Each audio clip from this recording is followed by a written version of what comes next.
नाज़रीन अस्सलाम वालेकुम। आप देख रहे हैं 44 टीवी और मैं हूं आपकी मेजबान सुंबल जिया। इस वक्त लाइन पर मौजूद है हमारे एंकर पर्सन सरदार जावेद आशिक डोगर। मजीद तफसीलात इनसे जानते हैं।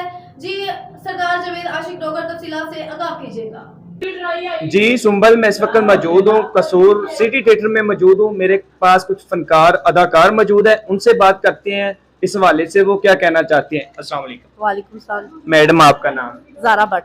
अच्छा, आप ये बताइएगा आपको कितनी देर हो गई है थिएटर में काम करते हुए? मुझे 1 साल हो गया। 1 साल हो गया।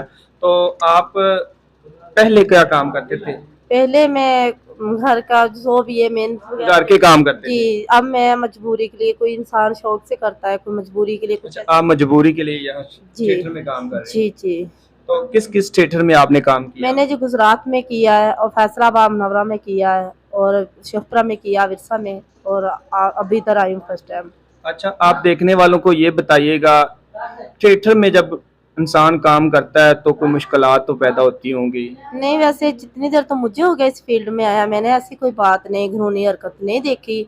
माशाल्लाह बहुत अच्छा काम जा रहा हमारा। अगर ऐसा होता फाशा काम तो शायद हम ना करते, लेकिन इधर जितनी इज्जत को महफूज किया जाता है किसी चीज़ को नहीं है। कोई परेशानी नहीं होती? ना ना, कभी कोई ना कोई विंग में ना कोई फायर वगैरह। शो करते हुए कोई फाशी लड़के हों जो आपको यानी कि तंग करते हो? नहीं नहीं, ऐसा कुछ नहीं, क्योंकि हम खुद ही नहीं उनको मौका देते तो वो कैसे करेंगे। ठीक दूसरे है। नंबर पे मैडम, आप ये बताइएगा, यहाँ सिटी थिएटर में चंद दिन पहले खबर ब्रेक की जाती है कि सिटी थिएटर में फाशी दिखाने वाला मवाद दिखाया जा रहा है। क्या आप यहाँ पे प्रोग्राम कर रहे हैं, आपने कोई ऐसा मवाद देखा? नहीं, वो हमने इसलिए नहीं देखा क्योंकि जो लोग टिकट लेके बाद में गलती करते हैं, आर्टिस्ट को परेशान करते हैं, लड़कियों को गलत इशारे करते हैं, उनकी वजह से हम इग्नोर कर देते हैं।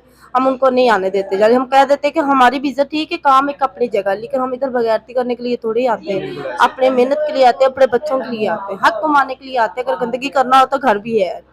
तो मैडम, लास्ट में आप कसूर के बसने वालों को क्या मैसेज देंगे? माशाल्लाह, आई लव यू कसूर, आई लव मी, क्योंकि बहुत अच्छे है, वेरी वेरी नाइस। मैं तो कल की इधर आई, फर्स्ट टाइम ड्रामा है मेरा, लेकिन मुझे बहुत अच्छा फील हो रहा है।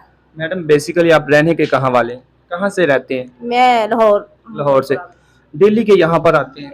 हाँ, कभी आ जाते हैं, कभी इधर रुक जाते हैं, रहायश मिली है जी। तो नौजवान नस्ल को आप क्या मैसेज देना चाहेंगे? वो तो यही कहना चाहती हूँ मैं कि अगर जैसे हम उनको प्रोटोकॉल देते हैं, उन्हें भी चाहिए कि हमें प्रोटोकॉल दीजिएगा। अगर हम उनके साथ गलत पेश आएंगे तो ज़ाहिर बात वो भी आएंगे। तो बेहतर ये है कि एक स्टार की इज्जत करनी चाहिए उनको। ठीक है, इसका मतलब ये नहीं कि वो टिकट लेते हैं, हमारी इज्जत को अगर हम उनको मुंह नहीं लगाते तो बाद वो हमारे बारे में कोई गलत कंप्लेंट देते हैं, तो ये बात बिल्कुल गलत है। किसी की मजबूरी का फायदा नहीं उठाना चाहिए। जी सुंबल, मैंने आपको दिखाया, मैडम का कहना है कि हम यहाँ अपने बच्चों का पेट पालने के लिए काम कर